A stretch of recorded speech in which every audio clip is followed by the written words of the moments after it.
ರಾತ್ರಿ ಸಮಯದಲ್ಲಿ ಬಾಗಲಕೋಟೆ ನವನಗರದಲ್ಲಿ ಕತ್ತೆ ಕಿರುವ ಪ್ರತ್ಯಕ್ಷ, ಜನರಲ್ಲಿ ಆತಂಕ. ಬಾಗಲಕೋಟೆಯಲ್ಲಿ ಕತ್ತೆ ಕಿರುಬಗಳು ಅಥವಾ ಹೈನಾಗಳು ಹೈನಿಡೆ ಕುಟುಂಬದ ಮಾಂಸಾಹಾರಿ ಸಸ್ತನಿಗಳಾಗಿದ್ದು ಏಷ್ಯಾ ಮತ್ತು ಆಫ್ರಿಕಾ ಎರಡರಲ್ಲೂ ಕಂಡುಬರುವ ಪ್ರಾಣಿಯಾಗಿದೆ. ಇದರಲ್ಲಿ ಎರಡು ಪ್ರಭೇದಗಳ ಪ್ರಾಣಿಗಳಿದ್ದು ಅಸ್ತಿತ್ವದಲ್ಲಿರುವ ಎರಡು ಪ್ರಭೇದಗಳೆಂದರೆ ಪಟ್ಟೆ ಕತ್ತೆ ಕಿರುಬ ಮತ್ತು ಚುಕ್ಕೆಯ ಕತ್ತೆ ಕಿರುಬವಾಗಿದೆ.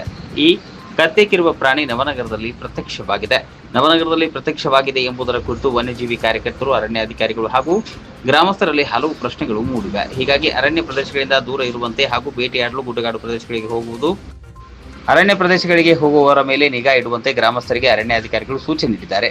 ಜೀವ ವೈವಿಧ್ಯ ತಜ್ಞರು ರೇಬಿಸ್ ಅಥವಾ ಇತರೆ ಶಿಲೀಂಧ್ರಗಳ ಸೋಂಕಿನಿಂದ ಬಳಲುತ್ತಿದ್ದ ಪ್ರಾಣಿಯ ಮಾಂಸವನ್ನು ಸೇವಿಸಿದಾಗ ಈ ಪ್ರಾಣಿಗೂ ರೇಬಿಸ್ ಹರಡುವ ಸಾಧ್ಯತೆಗಳಿವೆ.